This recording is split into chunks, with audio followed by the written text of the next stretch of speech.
La iglesia primitiva vivió con anticipación el pronto retorno de nuestro Señor y Salvador Jesucristo. No solo su pronto retorno, sino su inminente venida. Esto significa que en cualquier momento Él retornará. En la palabra de Dios busque la epístola a los Filipenses capítulo 1. Y antes de proseguir, quiero hacerle una pregunta. ¿Qué tienen en común un filósofo judío que odia a Cristo y aún el que se mencione su nombre? Una jovencita de la nueva era que ha estado profundamente metida en el ocultismo, un guardia de la cárcel cuyo corazón está lleno de malignidad y odio contra la raza humana, una feminista que tal vez es una mujer viuda o divorciada, o nunca se ha casado, y que tiene su propio negocio. Es esa una buena variedad de personas, ¿no le parece? ¿Qué diría usted que estas personas tienen en común? Muchos de ustedes me dirán, no tienen absolutamente nada en común. Pues les voy a decepcionar. Todas eran miembros de la iglesia en Filipos. Y se lo voy a demostrar. El filósofo judío que se salvó fue el apóstol Pablo. La joven metida en ocultismo y miembro de la nueva era estaba poseída por un demonio, pero encontró salvación en el Evangelio de Cristo. El guardia de la cárcel fue el carcelero que se salvó durante un avivamiento en Filipos, y la mujer de negocios fue Lidia de Tiatira, que era vendedora de púrpura. Lo increíble es que la gracia de Dios tomó a esas personas de diversos trasfondos y las hizo una en el Señor Jesucristo. Y eso es la iglesia, mi querido amigo y amiga. La iglesia es una familia de personas que vienen de diferentes trasfondos, de diferentes creencias, de diferentes ideas, y que encuentran unidad en la familia de Dios. No sé mucho acerca de Lidia, la vendedora de púrpura, si era divorciada o viuda, o nunca se casó. Pero sé que necesitaba una familia. Y pienso en esa jovencita poseída por el demonio que fue liberada. Ella no era más que una esclava, un sucio juguete sexual de hombres más sucios todavía. Ella necesitaba una familia. Y ese rudo carcelero, pues también necesitaba una familia. ¿Sabe? Hay muchos seres humanos que necesitan una familia, en su ciudad, en mi ciudad, en todas las ciudades del mundo. ¿Sabe lo que es una iglesia? Es una familia por extensión. La iglesia es la familia para miles que no tienen familia. Por eso tengo esta serie de mensajes sobre la familia. Y me dije a mí mismo, ¿cómo puedo hacer para que estos mensajes sean prácticos, relevantes y den resultados? Y el Señor me dijo, Adrián, de eso se trata la iglesia. No debe ser únicamente el lugar para ayudar a la gente a construir sus propias familias en sus hogares, pero la iglesia misma es una familia para muchos que no tienen el gozo y el privilegio de tener un hogar. Quiero que miremos a esta iglesia en Filipos. Quiero que sea el modelo, el molde, el lugar en donde todos encuentran ánimo. Primero, deseo que noten cómo empezó esa iglesia. Y quiero que vean lo que voy a llamar la formación de la familia eterna de Dios. Mire, por favor, en el capítulo 1, el verso 1, Pablo y Timoteo, siervos de Jesucristo, a todos los santos en Cristo Jesús que están en Filipos. Notó esa frase, a todos los santos en Cristo Jesús que están en Filipos. Ahora, ¿cómo es que estos santos llegaron a ser santos? De paso, déjeme decirle que hay solo dos categorías de personas en el mundo, los santos y los que no lo son. Los santos son los salvados. Pero, ¿cómo llegaron a ser santos? Bueno, retroceda al libro de los Hechos, capítulo 16, y veamos la fundación de esta iglesia. Es maravilloso. Y qué estupendas lecciones hay para nosotros. Ahora ponga atención porque voy a hablar de la formación sobrenatural de la iglesia. La única cosa de la cual tenemos el derecho de que los demás lo crean es el carácter supernatural de la iglesia de Cristo. Miremos esto cuidadosamente. Hechos capítulo 16, comenzando con el verso 6. Aquí se habla de Pablo, el misionero de Dios, y su compañero Silas. La Biblia dice: y atravesando Frigia y la provincia de Galacia, ahora note lo siguiente, les fue prohibido por el Espíritu Santo hablar la palabra en Asia. Y cuando llegaron a Misia, intentaron ir a Bitinia, pero el Espíritu no se lo permitió. En otras palabras, el Espíritu Santo les dijo: están prohibidos de ir hacia allá. ¿Alguna vez ha tratado de enseñar a alguien a manejar? ¿Qué es lo primero que le enseña? ¿El acelerador o el freno? Le muestra los frenos. Y si él o ella dicen: estoy interesado en el acelerador, no en los frenos, si usted es una persona responsable, le dirá: lo siento, no está listo o lista para aprender a manejar. Pero antes de que Dios le enseñe el acelerador, Él siempre le enseñará los frenos. Si usted no está listo para las restricciones del Espíritu, usted nunca conocerá la libertad en el Espíritu. El camino de la vida está lleno de escombros de personas que tuvieron motores muy poderosos, pero frenos defectuosos. No saben cómo escuchar los no de Dios, que son tan importantes como sus sigue adelante. Alguien dijo: un fanático es aquel que, habiendo perdido de vista su meta, aumenta la velocidad. ¿Conoce usted las restricciones del Espíritu?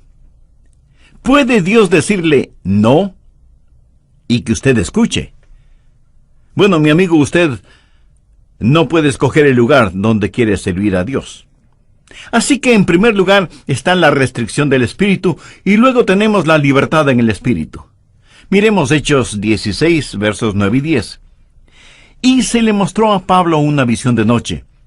Un varón macedonio estaba en pie, rogándole y diciendo: pasa a Macedonia y ayúdanos. Cuando vio la visión, enseguida procuramos partir para Macedonia, dando por cierto que Dios nos llamaba para que les anunciásemos el Evangelio. Note que primero Dios dijo no, y luego dijo vayan. Primero la restricción del Espíritu y luego la libertad en el Espíritu. Había un anciano predicador en la Florida. Era un gran hombre de Dios. Se llamaba Ed Salomón. Y salvando las distancias, tenía la sabiduría de Salomón. Alguien escribió un libro sobre su vida, y el libro tenía por título La sabiduría de Salomón. Ed siempre tenía algo cómico que decir. Un día él estuvo predicando en su colegio en una reunión especial. Su esposa le acompañaba. Y él dijo: ¿saben? Dios nunca me dio lo que quise siempre. De inmediato, se oyó un poquito extraño eso, porque él era un hombre que había servido a Dios toda su vida y había tenido un ministerio fructífero. Pero él prosiguió diciendo: Dios no me permitió ir al colegio que yo quería ir. Y sin embargo, era en su alma mater en donde estaba hablando ese mismo momento. Las personas comenzaron a mirarse unas a otras. Él dijo: Dios nunca me dejó pastorear la iglesia que yo quería pastorear. Y muchos de los miembros de su congregación estaban entre el público. Pero el golpe de gracia fue cuando dijo: Dios ni siquiera permitió que me casara con la mujer que quería casarme, y su esposa estaba sentada frente a él. Este hombre se estaba hundiendo solito en aguas muy profundas. Luego, con una amplia sonrisa, él dijo: Dios nunca me dio lo que quise, pero siempre me dio mucho más y mejor de lo que le pedí. La sabiduría de Salomón. Pablo se preparó para ir a Bitinia y a Asia, pero el Espíritu Santo le dijo: quiero que vayas a Grecia, quiero que vayas a Macedonia. Y Dios abrió toda Europa para la predicación del Evangelio, porque Dios en forma sobrenatural construye su iglesia. Y ese fue el comienzo de esa iglesia. La Biblia dice, el Señor abrió su corazón. El ganar almas adquiere una nueva dimensión cuando conocemos la restricción y la libertad en el Espíritu. El Señor abrió su corazón. Y luego tenemos a esa jovencita poseída por el demonio. Ella siguió a Pablo por las calles de Filipos, dando voces y diciendo, «Estos hombres son siervos del Dios Altísimo». Ella era parte de la nueva era, que no es nada nueva, sino que es la cosa más vieja que existe. Comenzó allá en el jardín del Edén, cuando Satanás lanzó dudas sobre la palabra de Dios. De todas maneras, esta jovencita estaba poseída por Satanás, y Pablo trataba de evitarla. A nosotros se nos manda que debemos resistir al diablo. En ninguna parte se nos ordena que debemos cazar al diablo. Por eso Pablo trataba de evitarla. Pero cuando ya no pudo más, se volvió y la reprendió en el nombre de Jesús, y el demonio salió de ella ese mismo momento, y esa jovencita se salvó. Y Pablo terminó en la cárcel porque esa jovencita significaba mucho dinero para los hombres que se beneficiaban de ella. A la medianoche, Pablo y Silas fueron llevados a la cárcel, fueron golpeados y puestos en la celda más interna de la prisión. Y ahí están, oyendo las quejas y lamentos de los otros presos, y en medio de fétida pestilencia. ¿Qué es lo que Pablo y Silas hicieron en esa prisión? Alabaron y dieron gloria a Dios. Todos estaban acostumbrados a escuchar lamentos, pero nunca alabanzas a Dios. Estaban acostumbrados a escuchar maldiciones, pero nunca a escuchar oraciones. Pablo y Silas están orando, y Dios se siente complacido. Pero entonces sobrevino de repente un gran terremoto. Bueno, recuerda esta historia. Toda la cárcel comenzó a temblar, y los grillos y cadenas que sujetaban a Pablo y a Silas se abrieron y cayeron al suelo. Y el carcelero, ese rudo carcelero, está listo a suicidarse cuando Pablo y Silas le dicen, «No te hagas ningún mal, pues todos estamos aquí». O sea, amigo, no te suicides, ningún preso ha escapado, todos estamos aquí, y nosotros queremos hablarte de Jesús. Y el carcelero se salvó, y creo que otros presos también se salvaron. Ninguno había escapado. Como que presintieron que algo sobrenatural estaba sucediendo y querían ver qué pasaba. Escuche, cuando una iglesia está bien con Dios, no importa cuánta persecución llegue, el diablo no puede detener el avivamiento. Todo lo que él puede hacer será cambiarse de lugar. Él estuvo en esa cárcel hasta el momento en que el avivamiento dio frutos en ese lugar. Escúcheme, Pablo era un filósofo. ¿Cuál es la respuesta para los sofisticados intelectuales de nuestros días? Jesús. Lidia fue una mujer de negocios, una empresaria. ¿Cuál es la respuesta para las más profundas necesidades del corazón de una mujer y militantes feministas? Jesús. La jovencita posesionada estaba en las garras del ocultismo. ¿Cuál es la respuesta para los engañados e hipnotizados por el ocultismo? Jesús. El carcelero rodeado por esos prisioneros criminales y ladrones, ¿cuál es la respuesta para el problema del crimen en todas sus manifestaciones? Jesús. Jesús. Y Jesús transformó a todas estas personas. ¿Lo ve? La restricción del Espíritu, la libertad en el Espíritu y los resultados del Espíritu. Esa es la forma en que Dios junta a las personas en lo que yo llamo la familia eterna.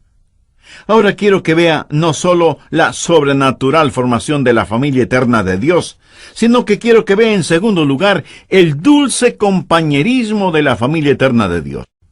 Volvamos a Filipenses capítulo 1, desde el verso 1. Pablo y Timoteo, siervos de Jesucristo, a todos los santos en Cristo Jesús que están en Filipos, con los obispos y diáconos. Gracia y paz a vosotros, de Dios nuestro Padre y del Señor Jesucristo. Note que Pablo tiene a estas personas en su corazón al decir: doy gracias a Dios siempre que me acuerdo de vosotros, siempre en todas mis oraciones, rogando con gozo por todos vosotros. Él no pudo decir lo mismo de la iglesia de Corinto. La razón: por vuestra comunión en el Evangelio. Haya apreciado, amigo, la sobrenatural formación, y esa sobrenatural formación siempre nos guiará a una dulce comunión. Vuestra comunión en el Evangelio. ¿Cuál es nuestra comunión? Nuestra comunión no son refrescos y galletitas. Nuestra comunión es en el Evangelio de nuestro Señor y Salvador Jesucristo. Y me atrevo a decir que en nuestras iglesias muchos de sus miembros no se conocen los unos a los otros, aunque estén sentados juntos unos con otros. Pero si usted conoce a Jesús y otra persona conoce a Jesús, eso es más que suficiente para tener genuina comunión, ¿no le parece? Hablando en términos generales, ¿qué es lo que nos sucede cuando estamos en una reunión social? Buscamos a las personas con las cuales nos podemos identificar de acuerdo al tema que estén conversando. Si a usted le gusta la política, se sentirá cómodo con otros que hablan de política. Si su preferencia son los deportes, usted buscará a quien esté conversando de deportes. Si le gusta la música o las artes plásticas o la literatura o cualquier otra rama del conocimiento humano, usted se sentirá muy bien con personas que, por así decirlo, hablan su propio idioma. Y si esto vemos que sucede y es tan importante en el plano social, se da cuenta de lo que esto significa en el plano espiritual. ¿Cuál es el lazo que nos mantiene juntos? Es la palabra comunión. Esa palabra en griego es koinonia y literalmente significa tener algo en común. Tenemos un Señor en común, tenemos una vida espiritual en común, tenemos un amor en común, y esa es la comunión que hace la gran diferencia en nuestras iglesias. Por lo menos, anhelo que eso haga la diferencia en su iglesia y en mi iglesia. La palabra koinonia es usada 3 veces en esta epístola. Pudiera ser que usted esté hambriento espiritualmente y me diga: bueno, pastor, vengo a su iglesia, pero francamente me siento como un extraño. Vengo las mañanas al servicio y me siento como un espectador más. Y usted habla de una dulce comunión y de una maravillosa unidad. Yo no siento nada de eso. Vengo, canto los himnos, oigo su prédica y me voy. No conozco los nombres de casi nadie. Creo que buscaré una iglesia pequeña en donde pueda encontrar comunión. Bueno, seguro que usted puede encontrar comunión en una iglesia pequeña, pero la puede encontrar también en una iglesia grande. Y si no la encuentra en una iglesia grande, tampoco la encontrará en una iglesia pequeña, porque la verdadera comunión nada tiene que ver con el tamaño de la iglesia. Si usted quiere comunión, veamos en qué forma se usa la palabra koinonia. Por ejemplo, en el verso 5 habla de koinonia del Evangelio, o sea, la comunión del Evangelio. ¿Y qué es el Evangelio? El Evangelio son las buenas nuevas de Jesucristo. ¿Quiere tener comunión? ¿Quiere ser cercano a alguien? Mire alrededor en su iglesia y encuentre un hermano o una hermana interesados en diseminar el Evangelio de Jesucristo y salga con esa persona y ganen a alguien para Cristo. ¿Me está escuchando? 2 personas que juntas ganan a una tercera persona para Cristo nunca, jamás serán lo mismo. No hay nada que una más su corazón al de su hermano o hermana que el salir juntos a ganar almas para Cristo. Eso, mi amigo, es la comunión del Evangelio, la comunión para ganar almas para Jesús. Usted asiste al culto dominical y se sienta y escucha predicar a su pastor, o me escucha a través de la radio. Eso, amigo mío, no es comunión. Eso es solo observación o captación auditiva. Yo fui jugador de fútbol norteamericano. Déjeme decirle lo que es comunión. Se gana un gran juego, Los del otro equipo son sus archienemigos. Pertenecen a otro colegio. Es un gran juego.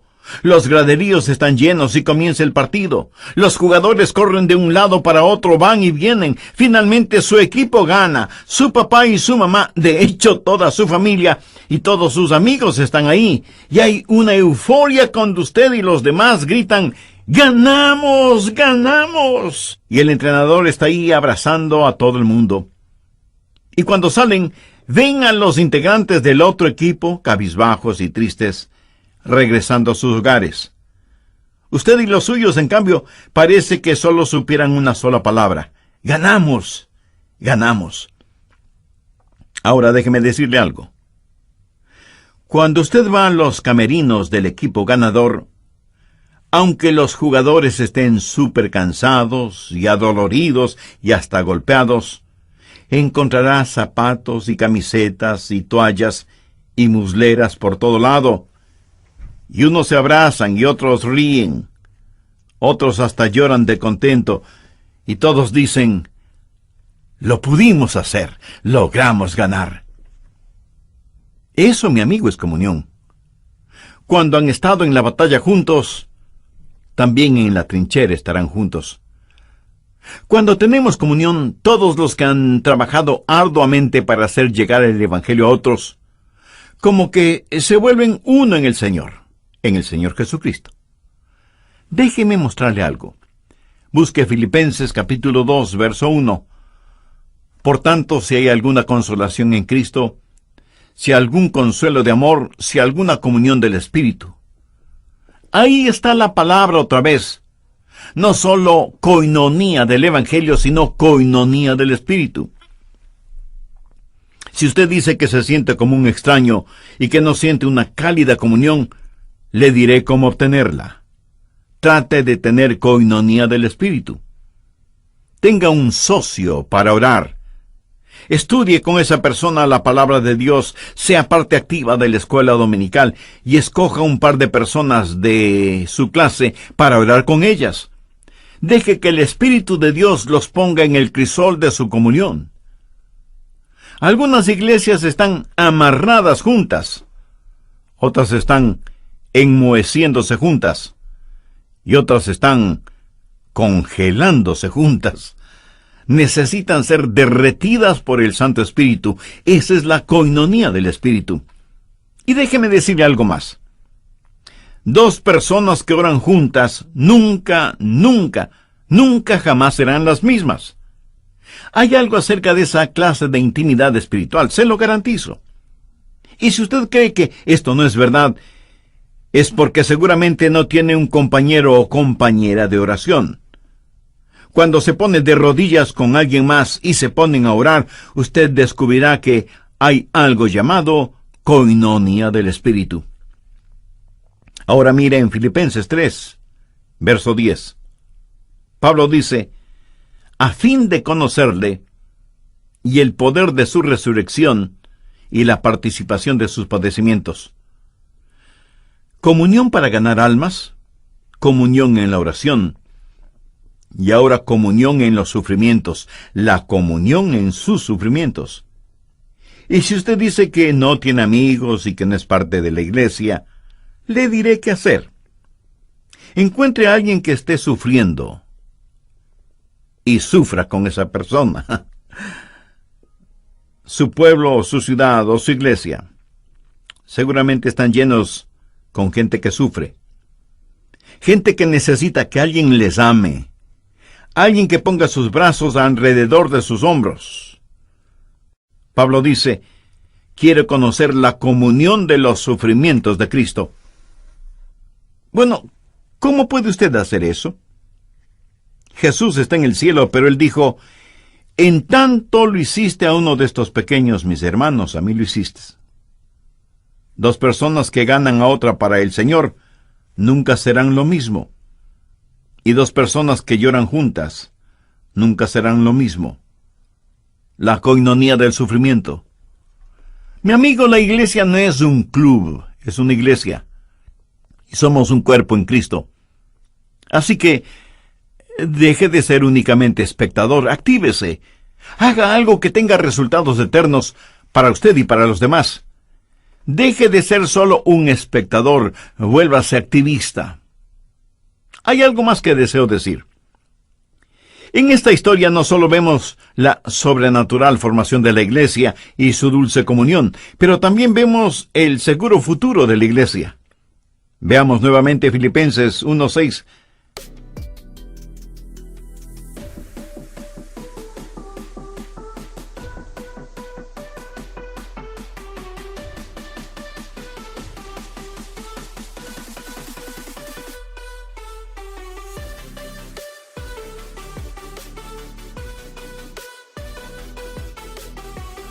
Pablo, en el versículo 5, habla de la comunión en el Evangelio. Y en el versículo 6 dice, estando persuadido de esto. Me fascina esa palabra, persuadido. O sea, sin titubeos, sin tartamudeos, sin apología, estando persuadido de esto, que el que comenzó en vosotros la buena obra, la perfeccionará hasta el día de Jesucristo. ¿Quién comenzó la buena obra? Jesús. ¿Cómo lo hizo? Por medio del Espíritu Santo. Estamos hablando de construir iglesias. Ni usted ni yo construimos iglesias. Jesús dijo, edificaré mi iglesia.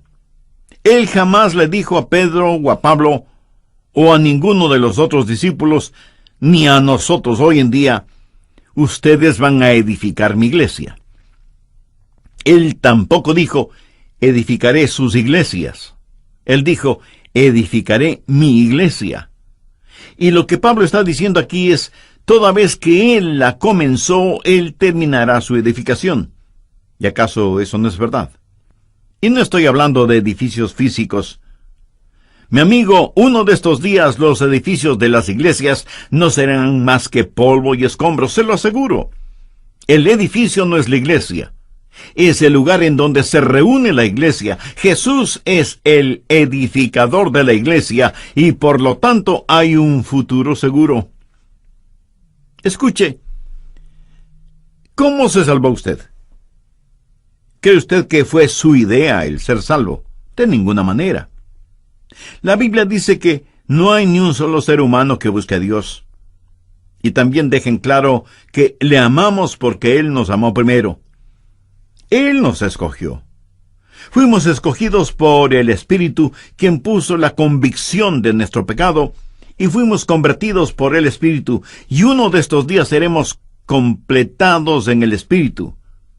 El que nos escogió, y nos convenció, y nos convirtió, es quien nos completará. Ahora, cualquier otra cosa que usted comience a lo mejor no logre terminarla. Quiero decir, todo terminará en la tumba. Y no importa lo que sea, sucumbirá en el olvido. Pero cualquier cosa que Jesús hace permanecerá para siempre, eternamente. ¿Qué es lo que Pablo dijo? Estando persuadido de esto, que el que comenzó en vosotros la buena obra, la perfeccionará hasta el día de Jesucristo. Yo no sé qué profesión tiene o en qué negocios usted ocupa su tiempo, mi querido amigo, pero le diré que no hay nada que se compare con los negocios del Señor, si me permite decirlo así. Jesucristo va a retornar, y cuando eso suceda, va a decir, hijos, bienvenidos a casa. Y qué fabulosa fiesta de bienvenida habrá en el cielo. Los edificios físicos de las iglesias no son más que las plataformas de lanzamiento hacia el cielo. Gracias a Dios porque somos parte de la familia eterna de Dios. Quisiera hacerle una pregunta en forma personal. ¿Conoce usted al Señor Jesucristo? Note que no le pregunto si sabe algo acerca de Él. ¿Es Cristo una realidad viva y deslumbrante para usted? ¿Tiene la seguridad de que si muriera este momento, se iría al cielo? ¿Tiene esa clase de certeza? Y si usted responde diciéndome, pastor, nadie puede tener esa certeza, le diré que todos podemos tener esa certeza si hacemos las cosas a la manera de Dios y no a nuestra manera. La Biblia dice, nos salvó no por obras de justicia que nosotros hubiéramos hecho, sino por su misericordia. Si usted deja de tratar de llegar al cielo por ser una buena persona.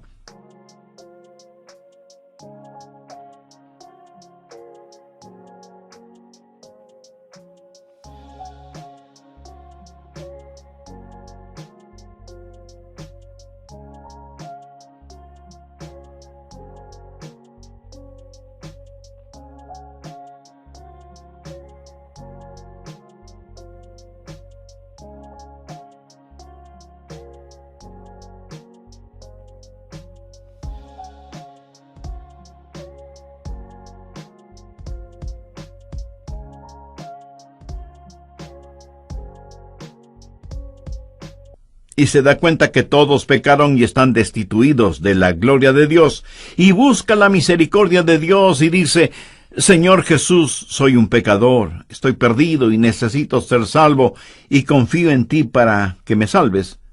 Mi amigo, Él le salvará.